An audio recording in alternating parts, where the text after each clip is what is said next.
Hello and welcome to ALW Research Team. Today we're at the east end of Drewton's tunnel.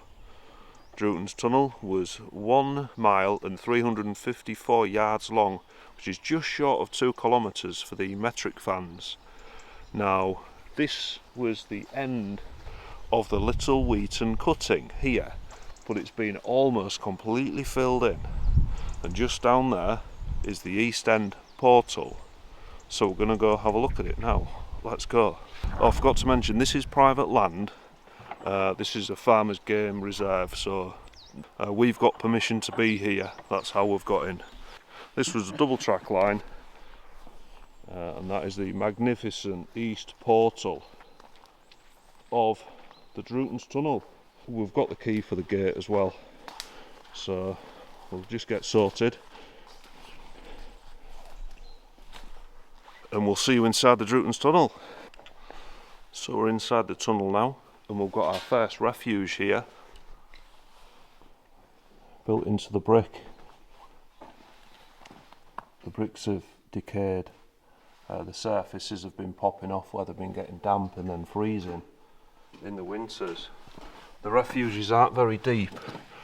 They're only about 1.5 feet or 50 centimetres deep, so you'd have to really sort of squeeze in when the locos are coming flying through. You can see here where an entire layer of bricks have come away. We've got the 1885 bricks here, and then it looks like they've relined this tunnel entrance for some reason here with more modern bricks. Or it was just simply double skinned from the start. Don't quite know. What a full section of bricks has come out there, if you can see that.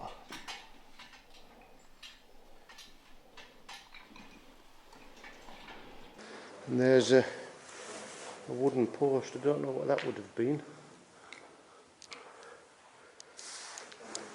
Oh, it's half of a sleeper by the looks of it. Yeah, there's another sleeper. Yeah, a little bit rotten and decayed. There's some more over there.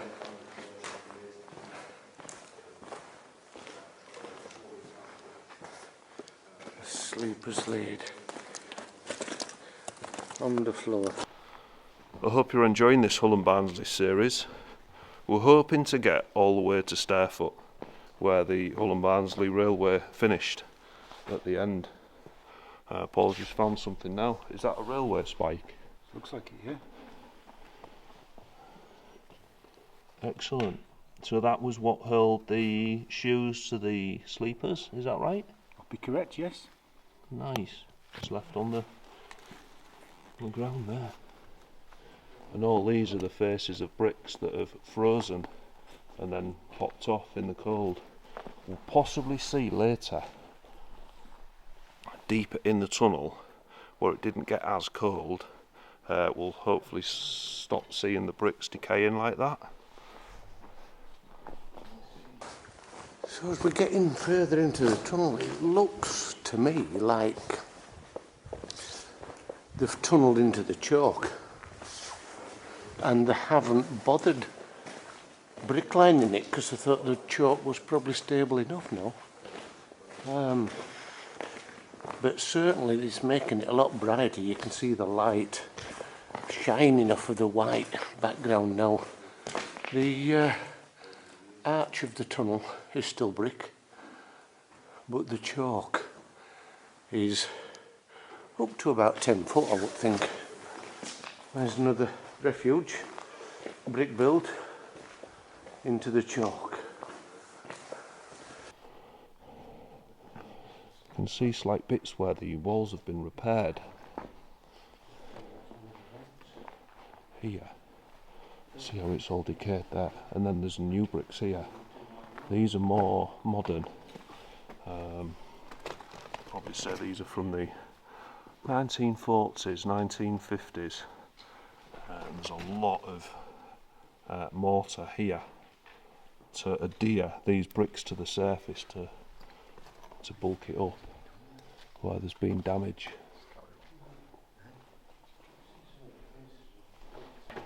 I can see here where this recess has actually been repaired.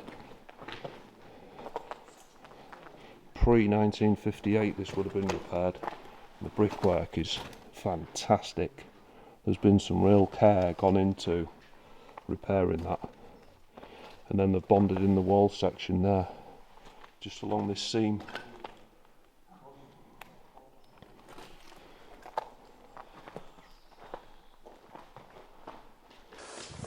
So there's a bit of a brick patch there where they've showed it up. But even the chalk is starting to crumble. You can see the pile on the floor of the chalk that's crumbled away and fallen down. There's another refuge. And above that refuge, I don't know if you can make that out, there's a metal spike. And there's another one. So those would have been to carry wires or cables.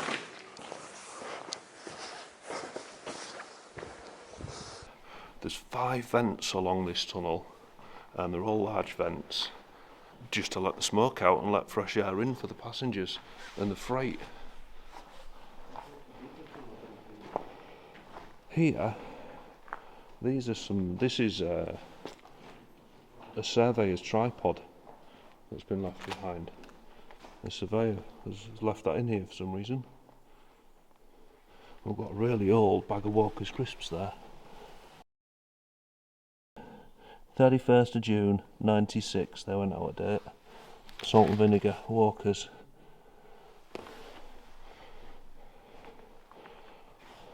So, that's the first vent stack now. And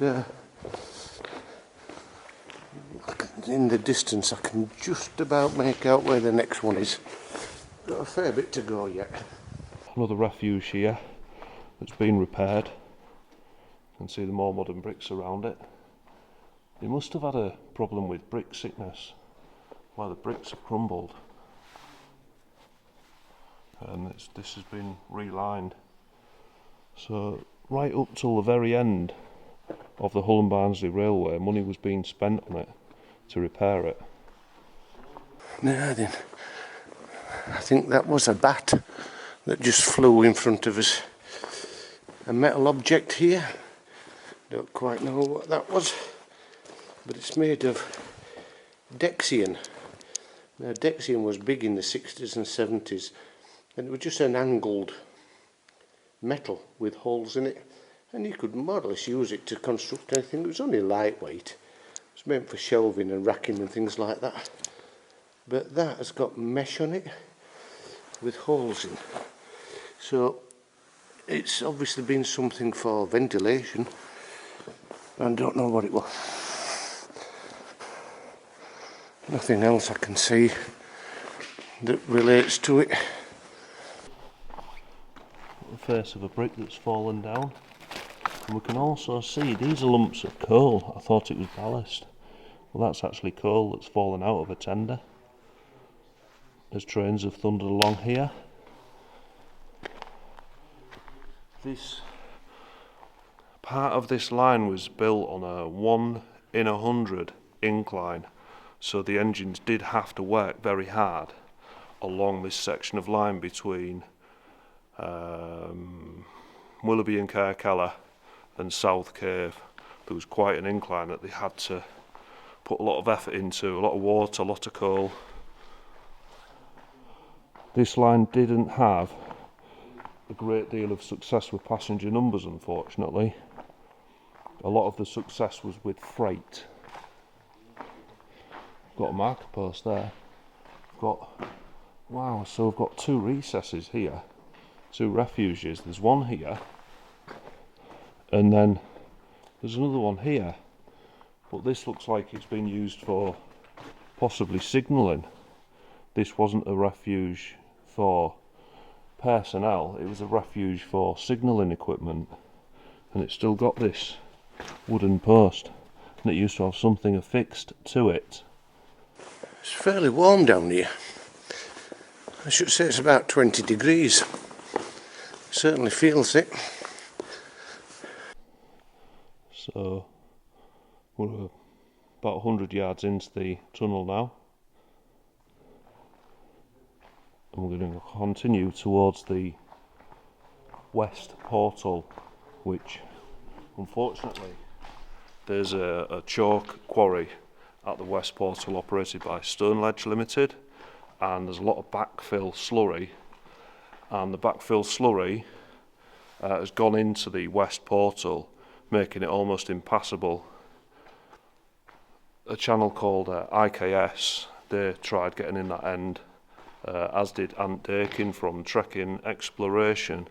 Check out both of those channels, and they found it to be almost waist deep in wet chalk slurry backwash, hence the reason why we've got permission off the landowner to come in this end.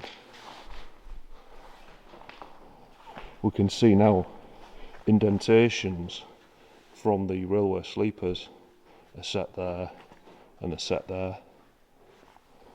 A lovely effect of the railway sleeper indentations. We're now coming up to the first tunnel vent. There's 5 big vents along this magnificent tunnel, and we're just coming up to the first one now.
You can see some debris that's come down over the years.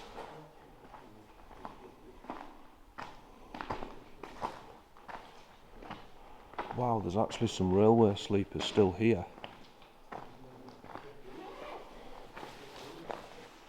That's pretty amazing, that, Harry. Don't you think? Got railway sleepers left behind. And there's soot on the wall now. And then there's a central drain there. Then up above,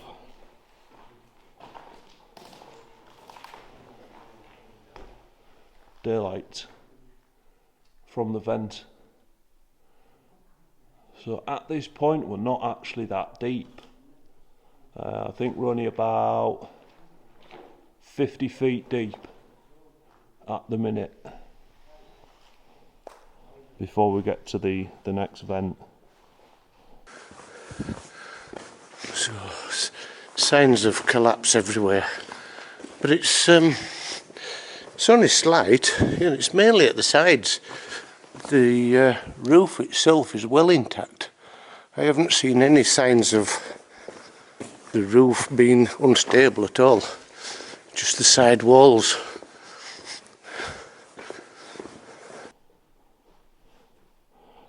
And I've also noticed the brick lining finishes, because the land around here is very chalk based once you get to a certain depth, and this tunnel, as we'll see in Weedley and Sugarloaf tunnels later, hopefully if we're getting those, the roof has got a brick arch on it, and then the walls are chalk lined, So the similar to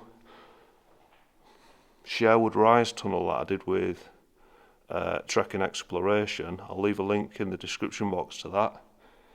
That was sandstone with a brick arch.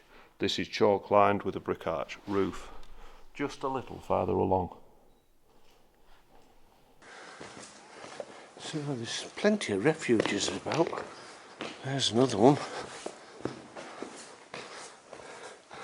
Looking back at where we've came, you still see the light from where we've come from. So we're just leaving the first vent now.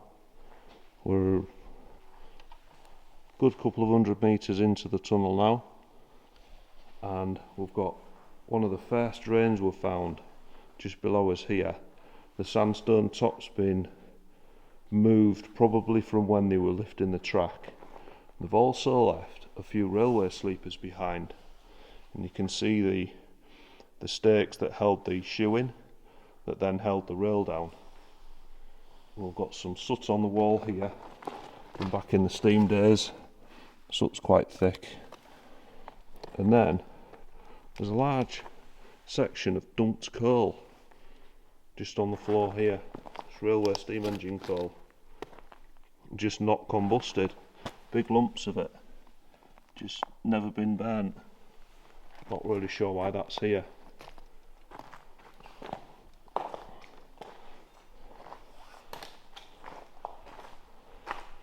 Again, we can see the indentations from the sleepers.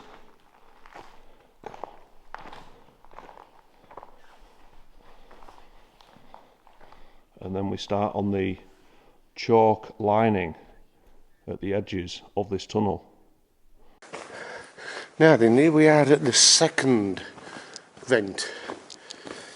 This is a big pile of stuff that's come down it.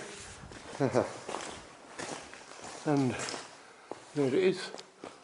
Now then, that one's got mesh over the top, but it's also got quite a bit of tree growth in it.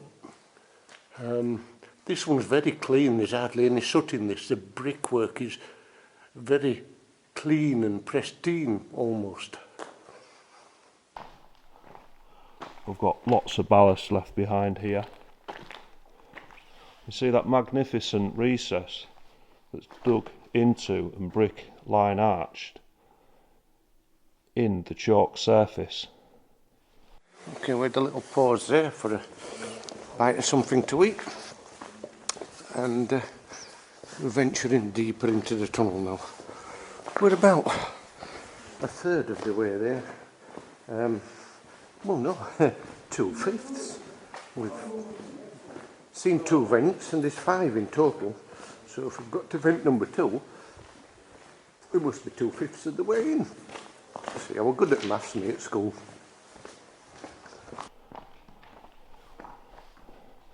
See, now we can see above, the brick lining of the tunnel roof is actually intact, and we're seeing a lot less brick damage on the floor, because as I suspected, the cold temperatures aren't getting into the deeper areas of this tunnel. They're simply getting to near the entrances where the damp and the cold is getting into the bricks and causing them to fail, freeze, and then it pops the front surface of the brick off. Whereas here we're not seeing that, we're just seeing the softening of the chalk. Now this chalk softening was a constant problem for the Little Wheaton cutting, where almost daily maintenance crews had to go and clear the rubble from the bottom, because they were getting small rubble piles like this on the track bed in the Little Wheaton cutting, and that would cause a derailment. So they had to send almost daily engineering people to clear the way. We can also see the curvature of the tunnel near the end. There is a slight curve to it. We'll also see that in the Weedley tunnel later on. That's got a slight curve to it as well. Although much shorter, it still does have a curve. onwards into the depths of beyond. Yeah, the roof's looking pretty stable. Just the sides that are collapsing a little bit, but that's okay. We're not bothered. So that light at the end of the tunnel now is getting a little bit bigger as we approach it, get nearer to it. You see there the build-up of soot, and the reason we can't see any soot on that is because it's all on the floor. It's the chalk has crumbled away, so the lining has fallen off. But look at the thickness of this here compared to my finger. That's a good inch, is that? The thickness of that soot.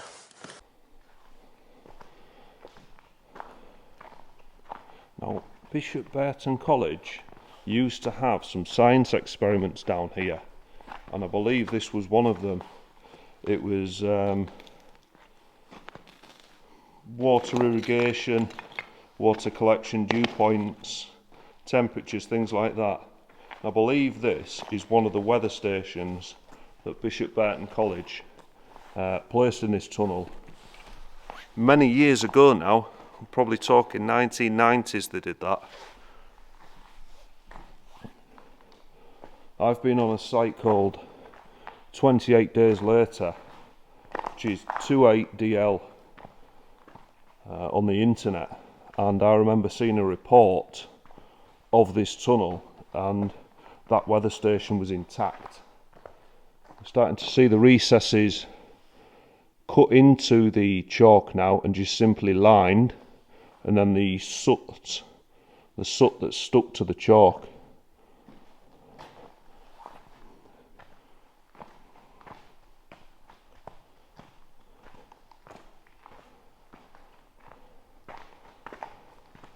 Got a plastic bucket there, presumably also from the technical experiments that Bishop Barton College were carrying out down here.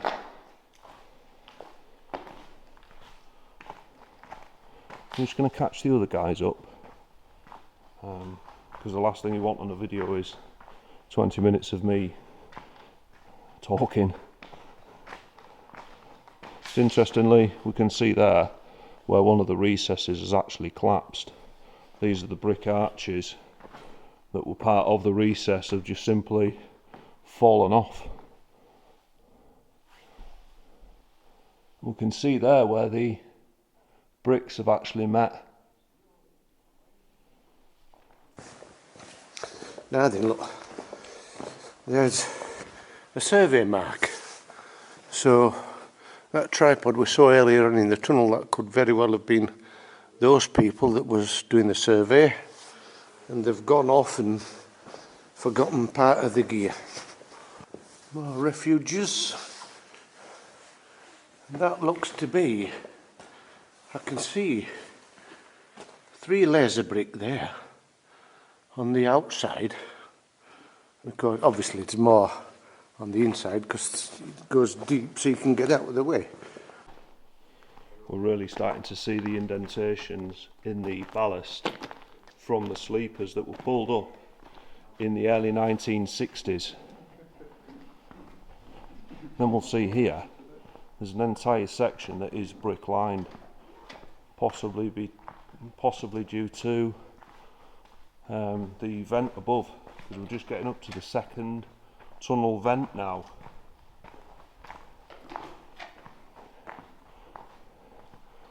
Are we getting a bit deeper now? Yeah, we are. We're a bit deeper into the tunnel now. Probably about 100 foot deep now into the tunnel.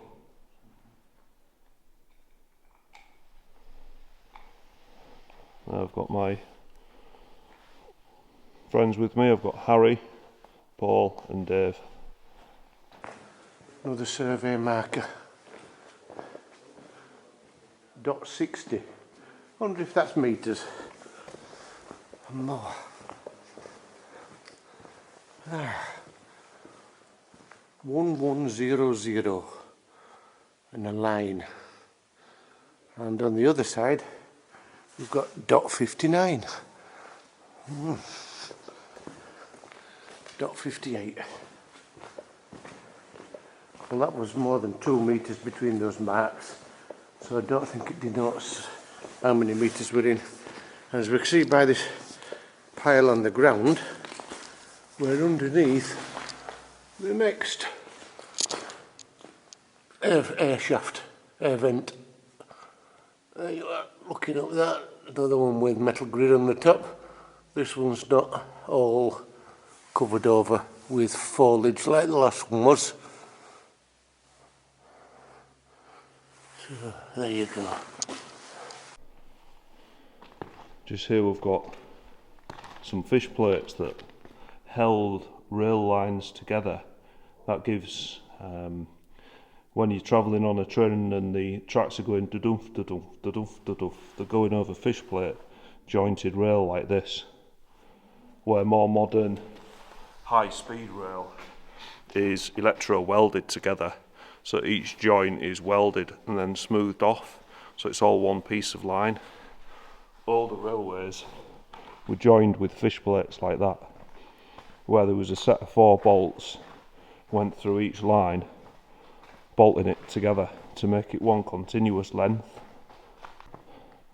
We can see the light up ahead beyond Dave of the next tunnel vent, and the next tunnel vent is where the tunnel was actually built from. They built the tunnel vent and dug down, and they started tunnelling from within, and that's where the navvies had the camp. The navvies are the builders of tunnels back in that era of 1880 to 1885, when this tunnel was being built. The navvies had the camp up there. Just as we get to this recess, now this has got the typical Hull and Barnsley rounded brick effect that we've seen on many of the bridges and parts along the way. The rounded glazed bricks giving it that real nice effect. Then we've got complete bricks here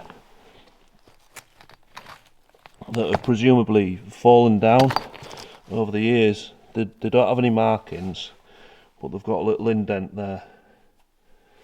Then here, I've just noticed there's a fish plate bolt where they've undone a fish plate on the removal of the track, and that's just been cast aside there. So that bolt there has been there since 1962 era, around 1962 when this track was lifted.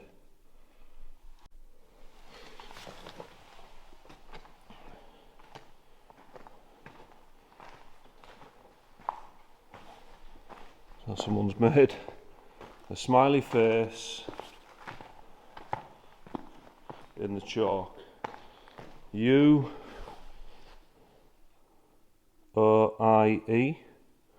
I think that says.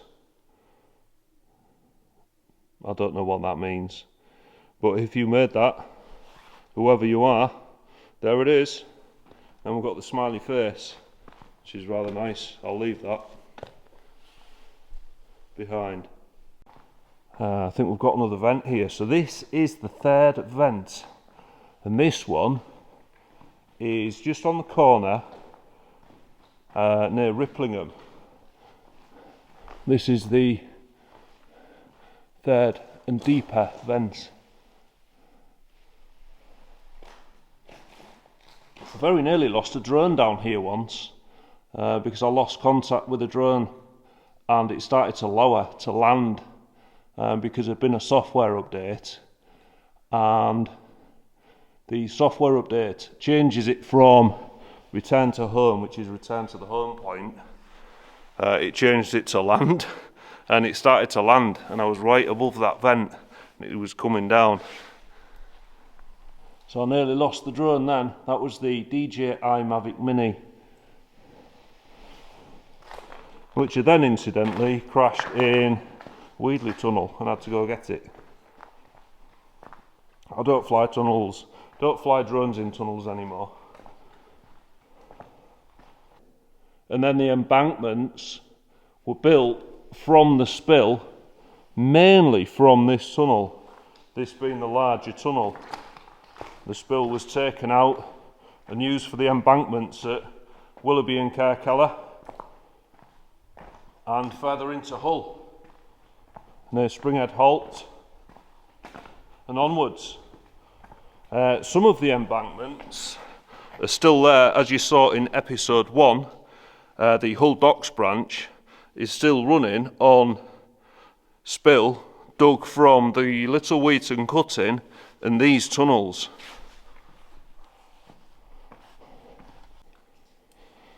We can see here part of a repair has then subsequently collapsed again right here. Just above we can see a stake for signalling in the centre of the screen now, and then the repair to the chalk lining here, which is all subsequently fallen out. We can see these are Hinchcliff bricks without the E on the end. Hinchcliff with double F.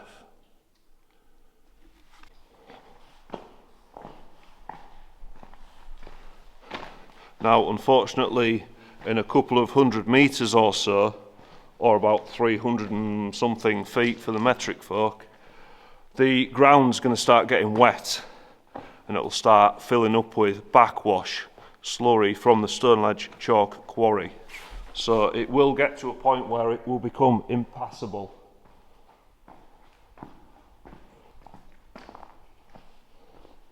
A rather grand looking recess that is completely intact.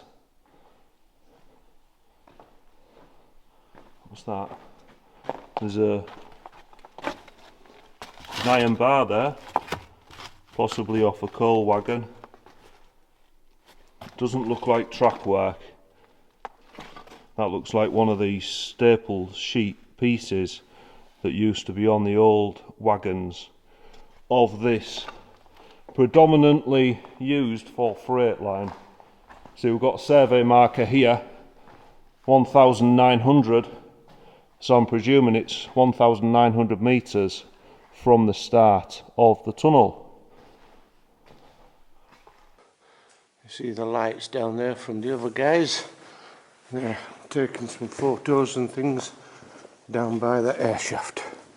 Up ahead, viewers, I can start to make out the infill backwash from the quarry. I can start to see it where the light's coming in through the tunnel mouth into the west portal of this Drewton's tunnel that will make it rather impassable.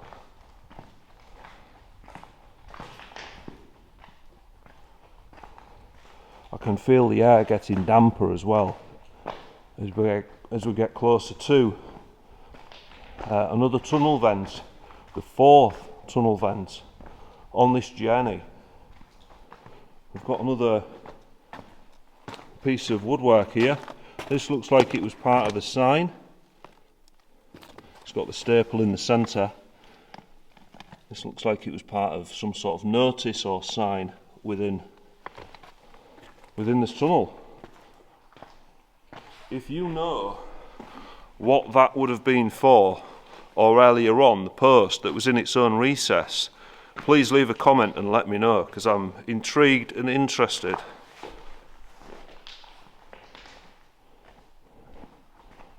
We're just catching up to Dave in the dark. Don't know if you can make him out, but he is there about 40 feet in front of us, or about 20 metres now as we get closer to him. Hello there. You're taking photographs with your Sony A7 camera? Taking photographs, yeah. Nice. I'm going to stop and eat some food. Yeah, I've just done that down there. Yeah. There we've got there's another fish plate bolt there, just on the floor near Dave. Now we've got lots of ballast covered in soot. So viewers, I've caught up with Exploring Dave now. He went off ahead to get some separate footage, because the only downside of being in a tunnel is everything echoes, so you can't really work together in a tunnel as much. You need to sort of split up and film your own bits. So it will jump between myself and Dave as part of this series. So we're just coming up to the 4th tunnel vent now, and I'm just going to show you up that. So we're really starting to get deep now. Deep into, how deep would you say that is, Dave? Very deep. Very deep. I'd say 120 feet deep at this point. Much deeper than the Little Wheaton cutting, necessitating this long tunnel on this Hull and Barnsley series. That is a survey marking on there, but unfortunately it's faded somewhat. I've also got what looks like to be a piece of railway sleeper, which cut off randomly. And again, with this one, each tunnel vent we've got to, there's been like a lump of ballast, as if they've been pulling it up out of the tunnel vents, and I don't know why. Maybe that's something they did when they lifted the track. I just don't know.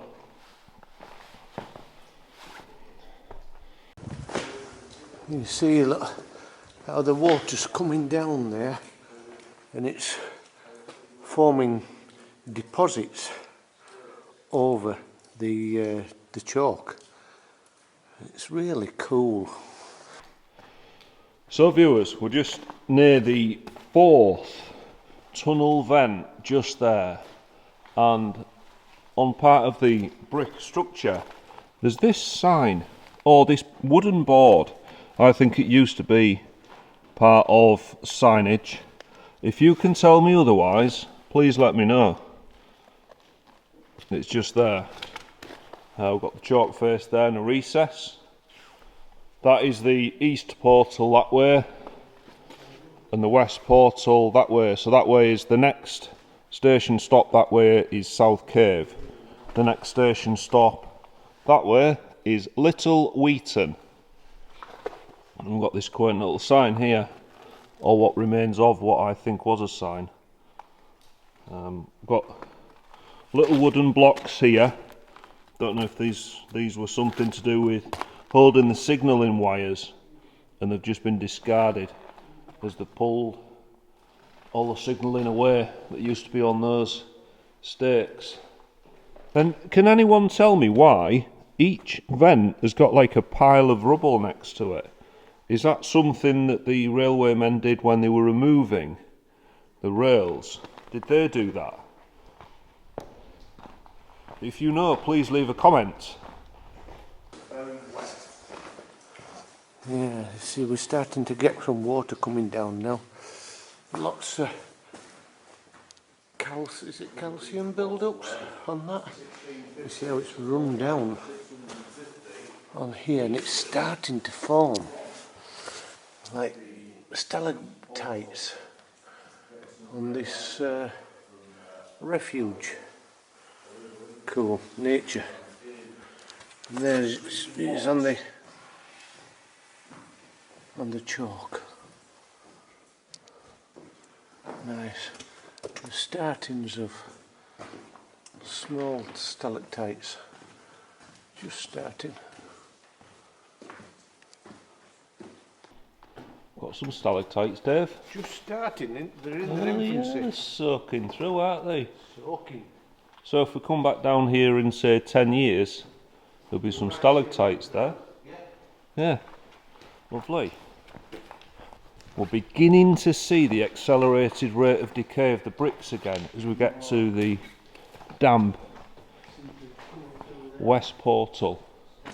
Seepage coming through there. West portal. Starting to form little stalactites on the chalk. I think it's just rubble or something, but I can see a figure down there. A figure of a person, but I think it's just the way the ground is. Oh, I've got the remains of some wood here, and it looks like to have a stake in it still. So I think that's part of a piece of railway sleeper that's been bashed up as they've torn the track up in the 1960s.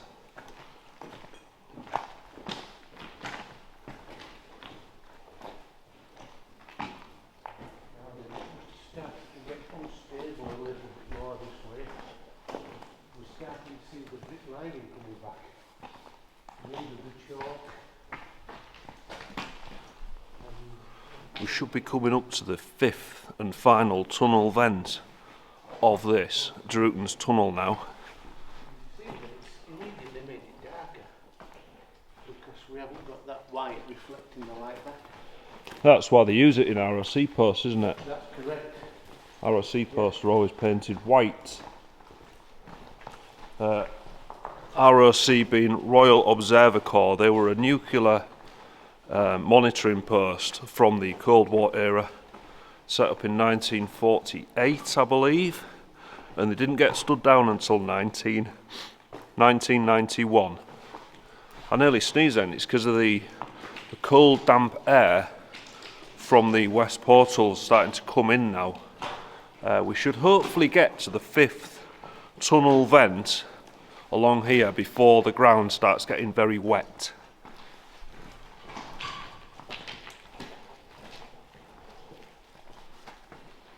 Yeah, we can see the brick lining along the chalk edge now. Got some debris there, the old brick faces that have been put into the recess. We've got quite a substantial chalk collapse just where Dave is now.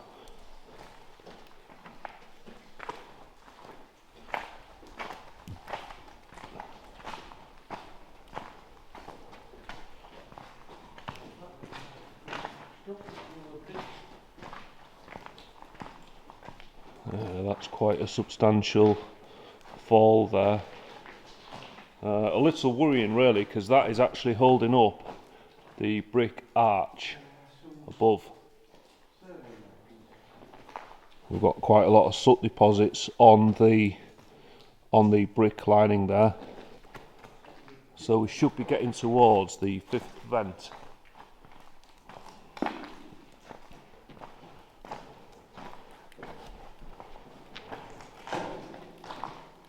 There's been an indentation in the recess here. Now, can someone tell me what this would have been for? I think that would have been for a signal.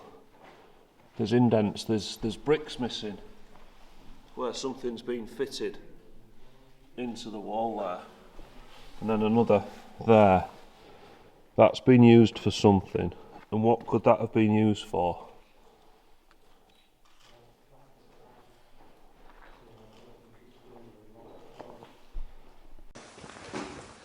Now then, it must have started to get unstable a little bit more this way, because we're starting to see the brick lining coming back. The end of the chalk, and from here on in, looks like it's brick lined, both sides. And you can see that it's immediately made it darker, because we haven't got that white reflecting the light back. That's why they use it in ROC posts, isn't it? That's correct. ROC posts are always painted white. Got several little collapses here of the chalk faces and the brick faces there. We've got some large sandstone cappings here, and this looks similar to one of these sandstone blocks that I put up on my YouTube community page recently asking what it was for, and there's one down here. Again, that looks like a remnant of one of the weather experiments that was down here, and that could explain these blocks to elevate things up off the floor. as part of those experiments from the 1990s. And here is the fifth and final tunnel vent, right here. There we are, viewers. 5 tunnel vents in one tunnel, and the daylight above. Right, we're just coming up to the 5th air vent now. See by the big pile in the middle of the floor. Looks like the this has been vandalised. The top, the copings and the top of the tunnel is laying at the top of the vent, sorry, is laying in the tunnel. So let's have a look up here, see what we can see.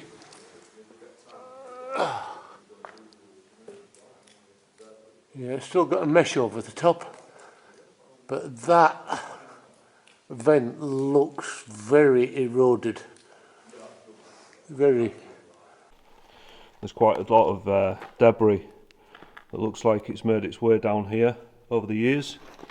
Got a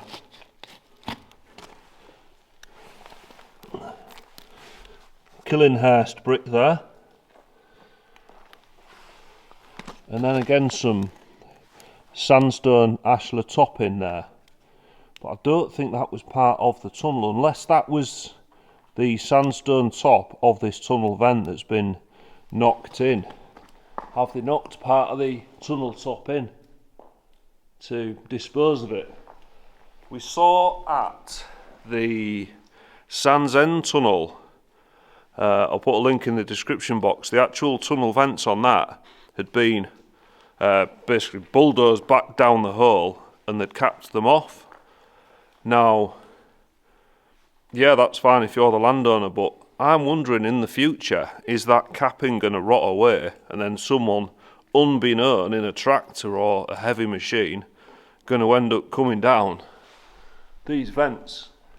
Because if you tore the cab off as it fell in the tunnel vent, the tractor would end up coming down here.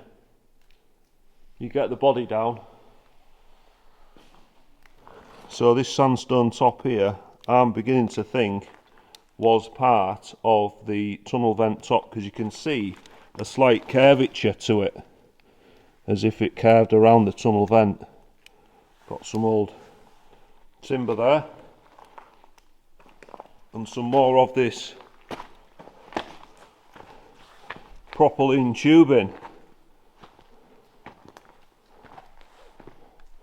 Moving on now, we've got a brick lined recess into the chalk face, and now we're moving on. We're starting to get close to the backfill from Stoneledge Limited and their chalk quarrying works. Some say it's simply landfill, some say it's just backwash from the quarry works. I'll let you decide. Got an old machinery wheel there for a tractor or a lorry. One of the last recesses.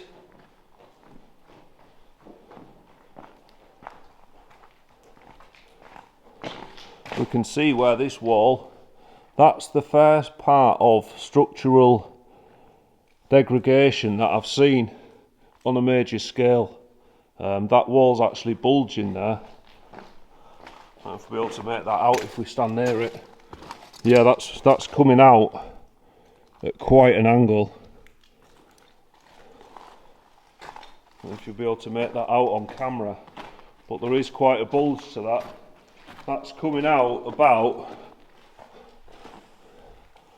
400 millimeters at the top, bulging out. So there's been a slight chalk collapse behind that, and it's pushing the brick lining away from the wall. That potentially could cause a collapse in the future.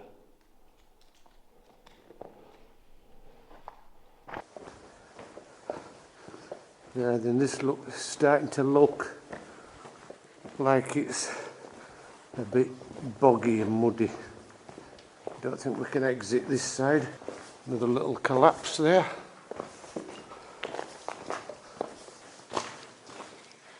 Yeah, this is just choke slurry now from here on in. Somebody's been through it though. You can make out those boot prints there. Somebody's been through, but not me, not today. And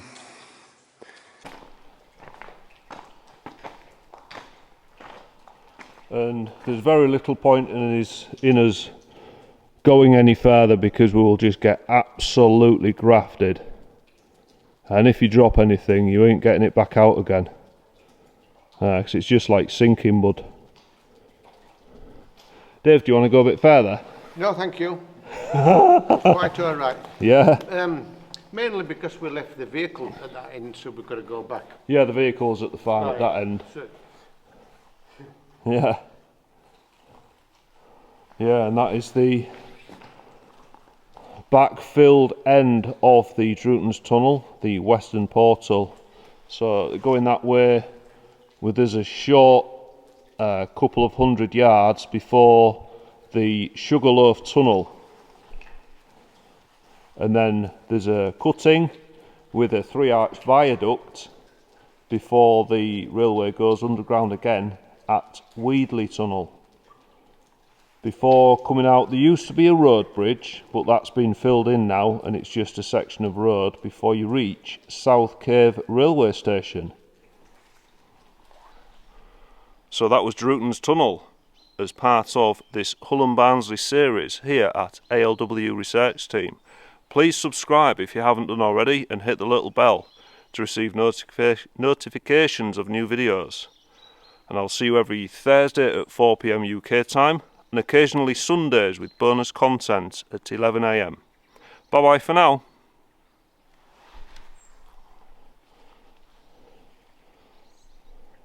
Looking over my shoulder, looking back at your door.